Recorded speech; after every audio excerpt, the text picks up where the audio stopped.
কিয়ামত কতটা কাছাকাছি এসেছে তা বোঝা আমাদের জন্য সম্ভব না।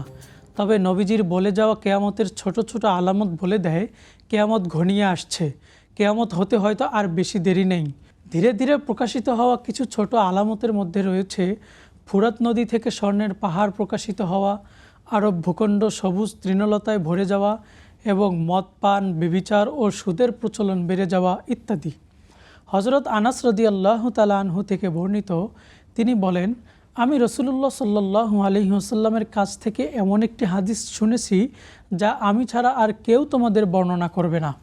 তিনি বলেন, কিয়ামতের কতক নিদর্শন হলো অজ্ঞতা প্রকাশ পাবে, দ্বীনি এলেম হ্রাস পাবে, ব্যভিচার প্রকাশ হতে থাকবে, মদপান ব্যাপক হবে, পুরুষের সংখ্যা কমবে আর নারীদের সংখ্যা বেড়ে যাবে।